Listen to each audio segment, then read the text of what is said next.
Chapter 12. Badger. Mrs. Fox and the three remaining small Mr. Fox and the three remaining small foxes dug fast and straight. They were all too excited now to feel tired or hungry. They knew they were going to have a whacking great feast before long, and the fact that it was none other than Bogus's chickens they were going to eat made them churgle with laughter every time they thought of it. It was lovely to realize that while the fat farmer was sitting up there on the hill waiting for them to start, he was also giving them dinner without knowing it. "Keep digging," said Mr. Fox. "It's not much further."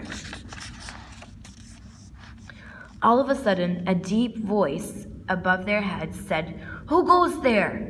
The foxes jumped. They looked up quickly and they saw, peeking through a small hole in the roof of the tunnel, a long black pointed furry face.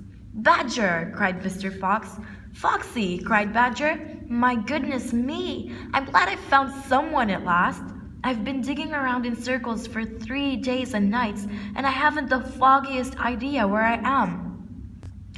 Badger made the hole in the ceiling bigger and dropped down beside the foxes. A small badger, his son, dropped down after him. "Haven't you heard what's happening up on the hill?" Badger said excitedly. "It's chaos! Half the wood has disappeared, and there are men with guns all over the countryside. None of us can get out, even at night.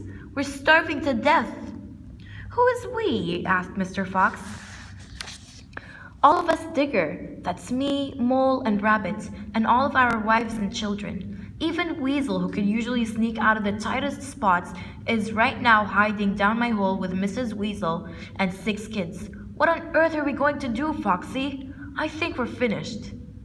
Mr. Fox looked at his 3 children, and he smiled.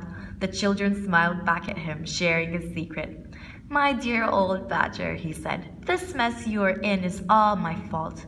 "I know it's your fault," said Badger furiously, "and the farmers are not going to give up till they've got you. Unfortunately, that means us as well. It means everyone on the hill." Badger sat down and put a paw around his small son. "We're done for," he said softly. "My poor wife up there is so weak she can't dig another yard." "Nor can mine," said Mr. Fox. "And yet, at this very minute, she is preparing for me and my children the most delicious feast of plump, juicy chickens." "Stop!" cried Badger. "Don't tease me. I can't stand it." "It's true!" cried the small foxes. "Dad's not teasing. We've got chickens galore." "And because everything is entirely my fault," said Mr. Fox, "I invite you to share the feast.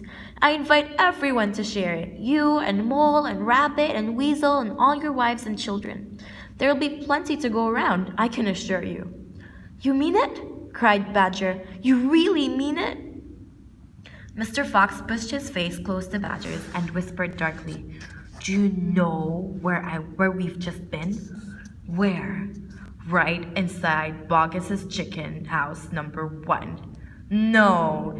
"Yes, but that is nothing to where we're going now. You have come just at the right moment, my dear Badger. You can help us dig, and in the meanwhile, your small son can run back to Mrs. Badger and all the others and spread the good news." Mr. Fox turned to the small badger and said, "Tell them they're invited to a fox's feast. Then bring them all down here and follow this tunnel back until you find my home."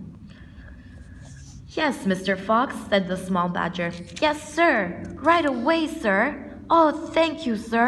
He scrambled quickly back through the hole in the roof of the tunnel and disappeared.